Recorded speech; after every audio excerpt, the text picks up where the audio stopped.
All right, everyone. Thank you all for joining me today. Okay, we've got a great story for you today because we're going to be discussing Africa's favorite leader, Ibrahim Traoré of Burkina Faso. And I want to play for you a recent address that he had with his people, the Burkinabe, and how he addressed a recent concern of his people regarding an incident that occurred as relates to an accidental discharge of rockets that landed in a TV station, the RTB TV station, which caused a huge concern with his people.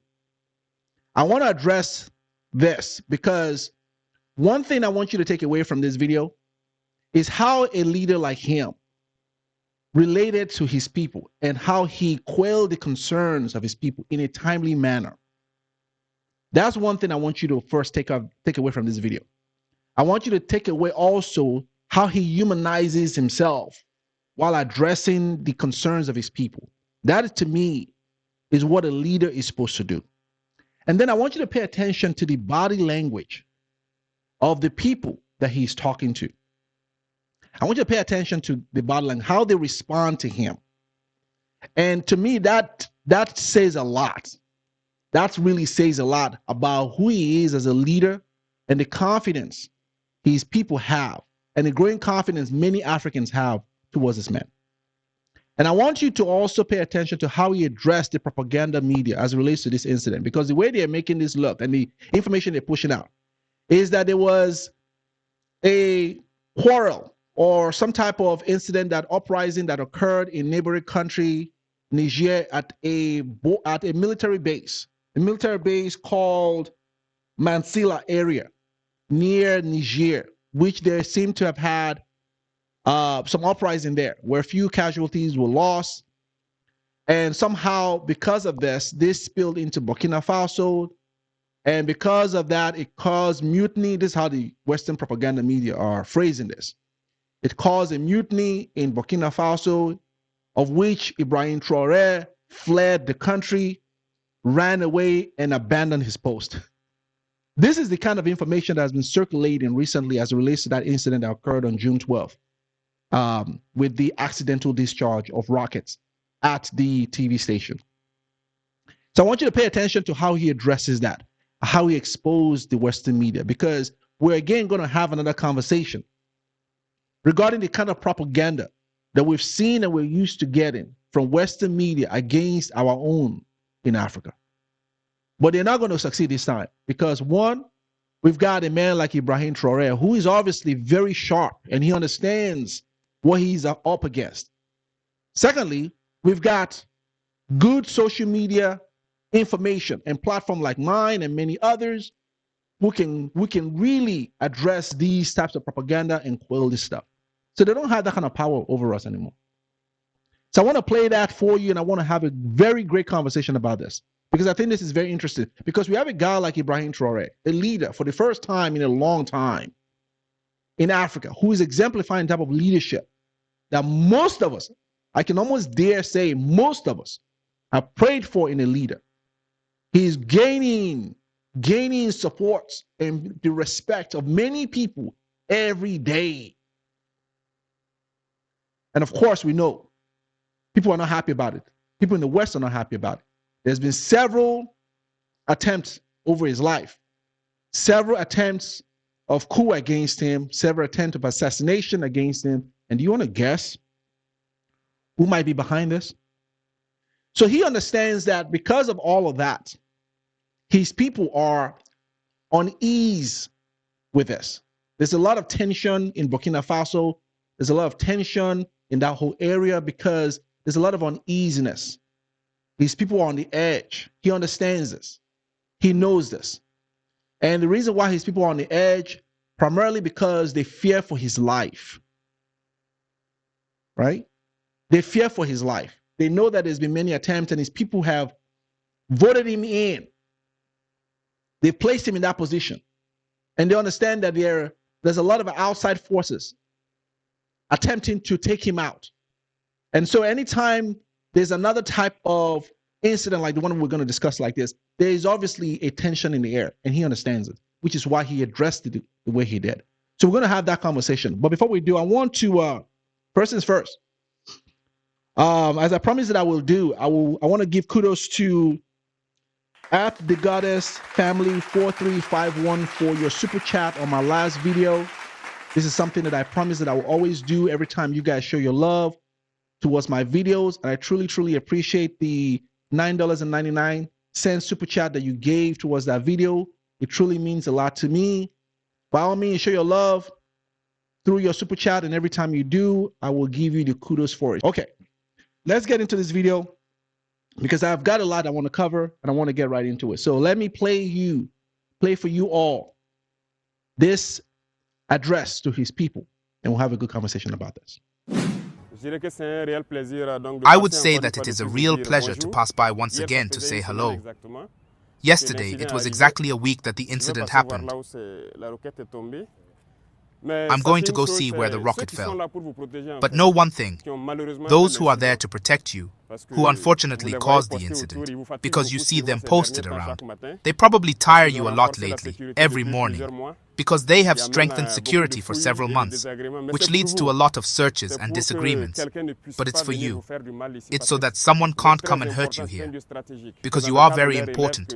It's a strategic place. It is in the case of the student heir that wanting to verify a certain number of things, unfortunately someone had the shot fired.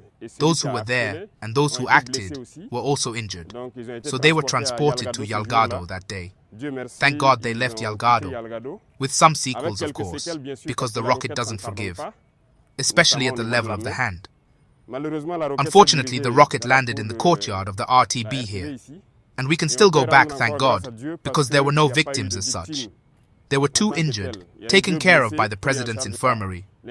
Immediately, with the help of the council, they were able to come and see the damage and realize the situation of the injured, which was stable, and I hope it will get even better. As a civilian, it's normal. Traumas. You've never heard of a rocket shot next to you. Even if you are like a target, it's understandable. We set up a team of psychologists to try to take care of these 2 injured and all the staff. It's not to draw blood against you. It's just an incident. It happens. In the handling of weapons, it always happens. That's why we call it an ISTC.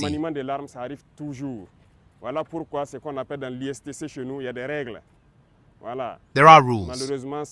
Unfortunately, incidents can happen. It always happens. And often, it's unfortunate. We can thank God that there were no deaths. All the injured are recovering. We thank God. No one wants to be surprised. So when a relief arrives, everyone wants to check that these tools work very well. It's normal. It's logical. But we are in the city, and these incidents should not happen in the city. So don't be more worried than that. Does he sound like a dictator to you? Are those the mannerism of a dictator? Is that how a dictator speaks to his people? Are those the type of tone that we have seen dictators in the past have over their people? It's a question. It's a legitimate question. Because if you ask me, and from the dictators that have lived in the past that we all know, whether in Africa, whether in Europe, whether in the West, ask yourself, is that how a dictator speaks to his people? The answer will be no. The answer will be no. Because he is not a dictator. He's a young, visionary leader who has the care for his people, who has the interest of his people. For the first time, this is a breath of fresh air, I got to tell you. For the first time, Africa is witnessing what a true leader is supposed to be. And I am very jealous. I got to tell you, I'm very jealous of the Burkinabe. I am very jealous because they have been blessed with a man like this in their lifetime, who is looking out for his own people, who is putting security measures in place, and he's explaining things to his own people. And you're going to find out very shortly that he even encourages his own people to ask him questions. Please ask any question you want. I am here for you. So he can quell any concerns they have. You ask yourself if these are the quality of a dictator.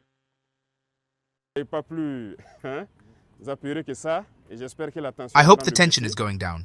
We took a while to come and see you, for a simple reason. We could explain why. Otherwise, the next day we could come and see you. But we did it wisely, and I think you will understand. You will have the opportunity to ask your questions, and we will answer them. We are going to use a broken stick to relieve your stress. Because I see that there is so much information that is leaking everywhere. You can ask your questions too.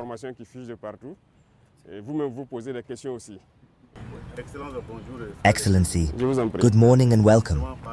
Regarding the incident that happened yesterday, we had to talk about it, to feed the social networks, even some media that talk about human mutinies and the possibility of an unknown destination. What happened exactly? Maybe they will say that the TV director was also removed. Well, there is nothing to say. Often, we are used to saying a certain number of words, and people say not to say it. But the reality is here. There are apatrides. There are enemies of the nation. There is a speech from Sankara that I see that you made happen. The last time I followed, the reality is that we are here today, and he is speaking. That's the reality. There is absolutely nothing. We are here, and everyone should be careful on this day. The incident happened while we were in the council, and if people had fled, would there have been a press conference after the council? There was a press conference, right? But as they are used to lying, as they breathe, they try to entangle people. These individuals should not be listened to. They want to distract people. This is not important. We do not flee. Never. We are soldiers. And this is the last thing that comes to mind. We do not retreat, we do not give up, and we kneel before no one, except our parents and God. So this is our mentality. They told us everything they wanted, and we looked at them. That's why we did not come very early.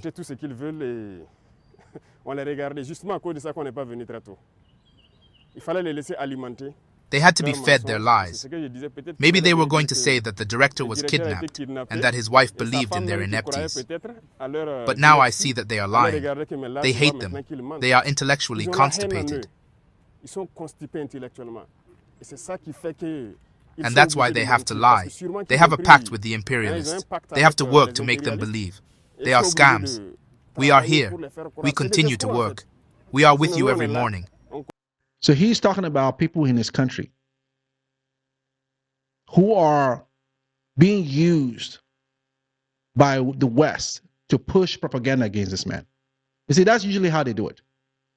They'll find a few lost souls amongst us to infiltrate, to corrupt. Because if they can use our faces to spread the lies, then you will never know who the lie is really coming from. That's exactly how they do it. If you haven't understood the way imperialists and colonialists and Western propaganda work, that's how it works. So you find a lot of people in this country who are journalists, who are pushing the narratives of the West, going in and tapping in and using video clips and using the story. They don't do their own research. And they live in that country. But they go with whatever the West, someone that's thousands of miles away, what they say about their own country, and they use that as gospel. When they live in that country, when they see the day-to-day happenings, because these are people that are paid agents, there's nothing more destructive than when you find someone that looks like you really cause your own demise. There's nothing more destructive than that. And so these are the people he's addressing. And it's sad that we have people amongst us who are doing the work of imperialists and the work of those who don't care for our own progress.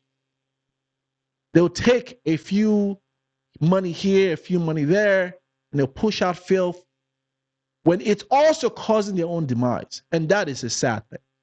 And those are the ones he's addressing in this clip. But we didn't want to come and let them continue until they drowned themselves. I think they are well drowned now. All of Africa has understood that they are apatrids. They are enemies of the nation. Otherwise, they would have done absolutely nothing. Mr. President, what is your appreciation of the treatment of this incident by the media, especially the Western media? The Western media is not new. You are journalists. You work in information. Do you see what we call a media lie? I think a lot of people understand now. Most of them are media liars. They spent their time lying, manipulating. And today, when I look at their reports, what they say, it's shameful. And it's very good. They have even proven to all of Africa and to the whole world that they are liars. And it's good. I think the youth of Africa must have understood. The youth of Burkina Faso must have understood. They are subscribers of these people. Don't listen to them anymore, because they manipulated us for a long time. You have several examples at home. Let's take the Ivory Coast. Who didn't hate Guago? In any case, our generation. They lied so much about him. They told nonsense. They put pressure by the information. They put pressure by the model of the person to impose it in your mind. You end up hating the person. We take him to the CPI. Then we tell him that he is innocent. He is guilty of nothing. It's serious. We let Gaddafi die.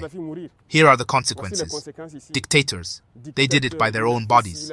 They lie. RFI, France 24, the world, the youth of Africa. They are obliged to do the work we ask them to do. They are not free. There are a lot of media. They don't live from advertising. It's false. It's people who pay and give you the information as they want. Unfortunately, here in Burkina Faso, there are many. When we say it, people say that we attack journalists. But there are many. I think we have to make the choice between winning our bread and loving our country. Oh, hold on a second. Hold on a second. That was such a powerful statement. And I want you to hear that part again, because that is a statement that I think everyone needs to hear. I think we have to make a choice between loving our country and earning our bread. That is a powerful statement. You got to hear that one again. When we say it, people say that we attack journalists. But there are many. I think we have to make the choice between winning our bread and loving our country. Yo, that is such a powerful statement. I mean, there's such huge wisdom in that. Because the way I see that, here's how I interpret that message. That if you're going to cause the demise of your people at all costs, so that way you can enrich yourself, you're of all men the most miserable person. And this is a message that I think Africans need to hear. Because we have a lot of wolves amongst us who will take the money and cause the demise of their people just so they can have a bread on their table today. And they forget that while they're doing that, they're causing the demise for their children, their grandchildren, and generation in their family line, who are still going to be in suffering as a result of their selling out. This is the part of Africa, and a lot of people in Africa are stupid when it comes to these types of things. You take a temporary bribe, you sell out, and you forget that you have children in that country. You have people in that country that come out from your family line, forget everybody else. Right? Let's just talk about your own family line, who are going to still pay a price as a result of you selling your people out. You forget. They want you to forget that. They want you not to think that far down the road. They want you to think of self. Think about your own self. Forget everybody else.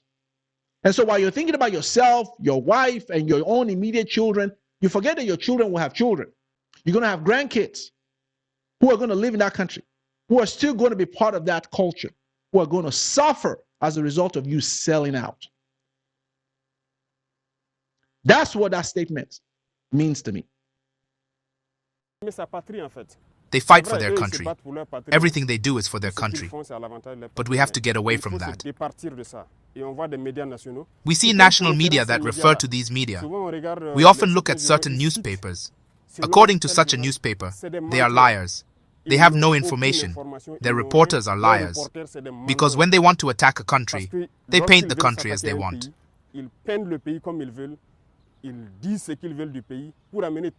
They say what they want from the country to bring everyone to hate so that they can do what they want.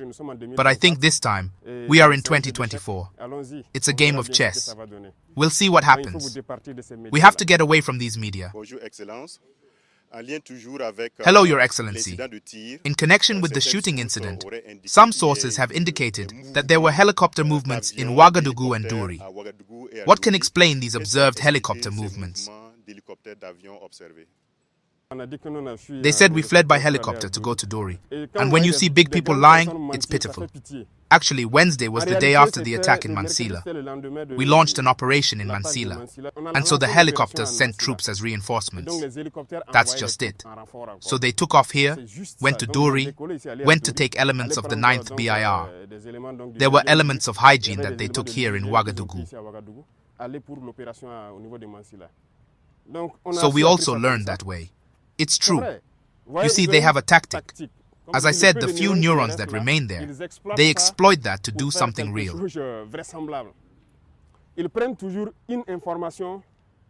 They always take real information, and now they're building their big lies around it. If you're not vigilant, you're going to think it's true. The helicopters really overflew. It's true, everyone observed. But why did they overflew? That's the question. They're building their big lies around it. Everyone saw the helicopters flying over, but they used it to say that we fled. No, it's false. It's the same tactic they used when the helicopters, the Irishins, landed in Ouagadougou. There were 6 Irushin flights in Ouagadougou. It's true, the Irishins landed, but they took that. And when I look at them, they lie so much as they breathe. They build something big around it. What is it? Wagner's and Malian soldiers who came. But I wouldn't say Malian soldiers, it's IAS soldiers. Malian soldiers are free to come to Burkina Faso whenever they want. But it's false. It's completely false. The Irishins are already here. They work together, they are here. Why would we let them come? Of course, they couldn't help us do what we wanted. It doesn't mean anything.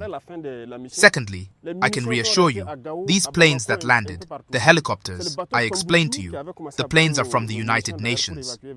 After the end of the mission, the ammunition stayed in Gao, Bamako, and everywhere.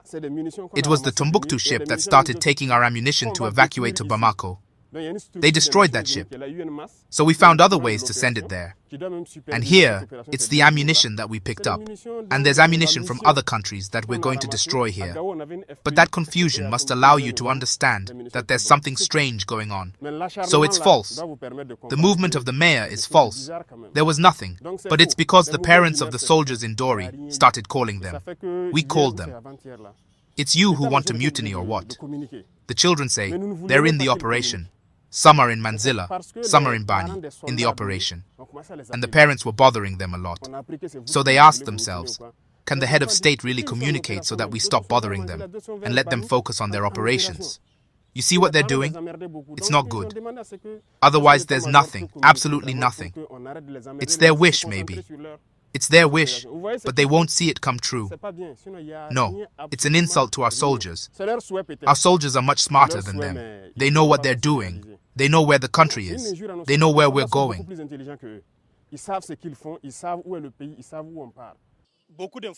A lot of information has come out, as you said.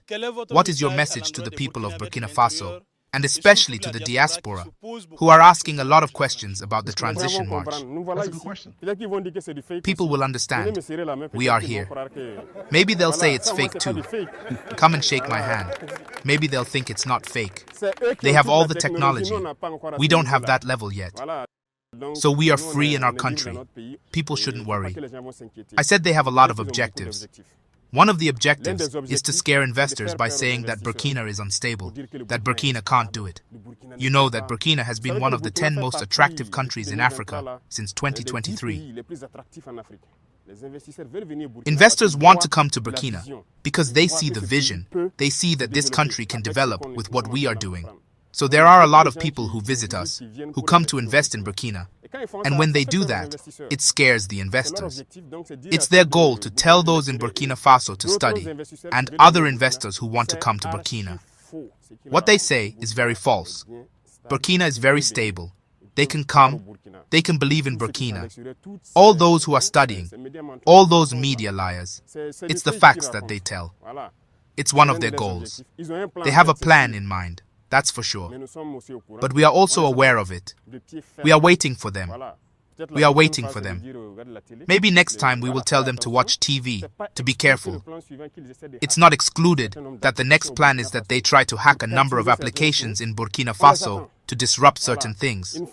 We are waiting for them. They do nothing for nothing. When they start lying, disinformation, it's because of something. But we follow them and we wait for them. And we will give them the right answer. And those who are inside, who continue to manipulate with them, they will understand us. Now it's over. We have let time pass so that they spill all their lies. We will act very firmly. So people shouldn't go to the outside world to believe in such nonsense. It doesn't mean anything. It's unfortunate that Burkinabe's people are outside, who are participating in this. There are still many Ivory Coast people who continue in this. We don't know what we did to these people, but they still have their dirty tricks up their sleeves. Nobody will listen to them again. Burkina Faso should remain serene inside. There is nothing disturbing.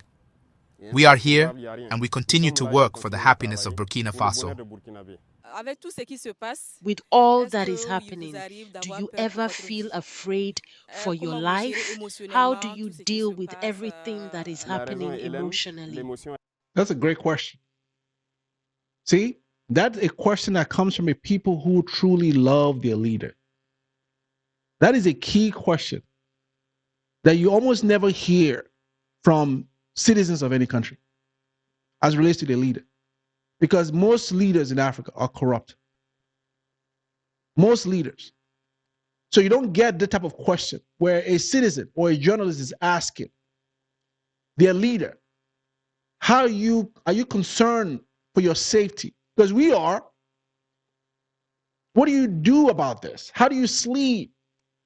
Are you bogged down with the threats over your life? That is a question from concerned citizens because they love this man. And that's the part that a lot of the Western propaganda out there against him, they want to deter you from seeing. They want to deter us from seeing this man and want to paint him for us, one of our own. They want to tell us about our own. I don't think so. The reason is, Hélène, that emotion is black. You see, they also play with emotion. When they ended up making everyone understand that they are the origin of the attacks, and they try to take that to create emotion. Because in their heads, black people are nothing but emotion. We rely on emotion to act and everything. It's like that in their heads. You can't change that. And they have to create an unfortunate incident to hope that we will leave. Because Burkina Faso is nothing but emotion. They don't know Burkina Faso. We are nothing but emotion. We know where we are going now. People have understood the essence of our struggle. We are not afraid. We have never been afraid because we have had the chance, I would say, to have done the field and to live in situations where we should have lost our lives. I'm telling you, there are situations where we got out of it. We don't know. It's only God who knows how we got out of it. Otherwise, we wouldn't have stopped it here. Often I sit down. It's true. I think about certain things on the field. I say to myself, but how? God knows what He's doing. So if it's fear, we don't know fear. That, never. And we pray to God that we never know fear. If we wanted to know fear, it could be that if we had started, what do you call it, to be a some bourgeois, we would have started to be afraid. But they expect us to have accounts there to get up one day and say, you do that, or we close. They will never have our accounts there. We don't care about having accounts there. We don't have property there. We will never have property. All we do is for Burkina Faso. We don't even want to leave our Burkina Faso. We are in peace here. The AS is a great space. If we want to do tourism, we go to Bamako or Niamey or, I don't know, in other cities. We don't care to go elsewhere. We are well in our space here. Fear. We don't know fear. We decided to enlist for the country. We know all the risks around it. We gave up our whole life for that. Why be afraid? We gave up all our youth for a mission for the country. So there is no fear. You can stay without fear. Zero fear. Wow. That's an amazing, amazing individual. I got to tell you. If we can have 2 more of this man, forget 3, just have 2 more of him, Africa will be in a better place. Like I said, if Africa were a country, I would want Ibrahim Traoré as the president. Because this man displays and demonstrates over the last few months things that I wish most countries in Africa will do. Look at what's going on in Kenya. Look at what's happening in Kenya. How Ruto is, the president over there, is levying tax against his people. You want to guess where he got that from? You want to guess where he got that type of evil practice from? You want to guess? He got it from the West. He's a puppet to the West. He's been going to the West and buddying up with Western people. This is how the West robs their own people. They tax their people to death. A lot of wars have been fought over undue taxes, unjust taxes in the West. Most of us who live in the West, we know this. You don't own anything in the West. You don't own anything. You pay more to taxes than what you keep at home. You pay more in taxes to things that you will never get to own and pass on to your own loved ones. Even though they tell you you do, you really don't own it. You pay more into taxes, right? And to have a country like Kenya, whose people are already in dire straits, they're already suffering, to levy even more taxes against them. That's why Kenya right now is having such a civil unrest, because you have a person in the leadership position who doesn't care about his people. Doesn't care. He doesn't care. He rides in fancy jets just to go visit a white president. But he has the audacity to levy taxes against his own people. That's the type of person that Africa has been plagued with for years. And so when we have a person like Ibrahim Traoré, who's authentic, genuine, looking out for his own people, of course, you've got the Western media. We can't have this. So they seek every opportunity to expose things that are not there, to demonize him, like the situation that he talked about with the accidental discharge of the rockets. They're testing some weapons in that country so they can protect their own people, right? They can provide security to combat the Islamic insurgency that they are seeing rise in that country. He's partnering with Russian forces to protect his own people. The type of partnering that France said they were going to provide to them, which they never did, but exploited its own country. He's seeking the help of Russia to really do something about that. But of course, the Western propaganda media in the United States, in England, and many other places, in India also, in South Asia, will carry news like this to throw out there because they don't want Africa to ever think that they can have a leader who looks out for their own people. That is something you only get in the West. You know, forget the Africa, right? Forget Africa. Africa doesn't have these type of people. It's only the West. You even hear many of us say these things. Oh, I got to run to the West to get good governance. I got to run to the West to get someone that really cares for their own citizens. I got to run to Europe to get these types of people because that's the type of image that they've painted for years and they want us to keep believing. That when it comes to our continent, we can never have a leader that really looks out for our own people. That whatever they do is only for their own pocket. Yes, we have a few of those. We have a few of those. That's true. But in many cases, that's not the truth. We have many leaders in Africa who care about the people than their own daily bread. We got many like that who sacrifice themselves and their own security and their own freedom to speak the truth so that way their people can be free. We got many like that, but you'll never know it because most of us plug into Western media to get our news. Can you imagine that? Can you imagine living in an African country and you get your primary news from a Western media about your own country? Can you imagine living in Burkina Faso, Nigeria, Ghana, South Africa, Rwanda, any one of these African countries, and you're tuned in to CNN, Fox, MSNBC, Western media to get news about your own country, which is what he addressed in that speech. You have people in their own country, journalists, who should be more informed and aware of what's going on in his own country. They plug in to Western media for what's happening in their own country. But that is how they've designed it. That is what they want. They want that type of it because as long as they have a huge audience from Africa, right? As long as they get a lot of us tuning into them to get our news, they can always tell us the lies, and many of us will buy into it. That is how they've been able to keep us subdued. But it's a dawn of a new day. So I'm going to say this and I'll close. It is a good time to be an African. It's a good time to exude the African spirit. It's one of the best things to have as a black person. Because if you don't understand this, let me help you understand this. If you're a black person, it is a blessing as well as a curse. Let me tell you the blessing. The blessing is that you are unique in a peculiar set of people.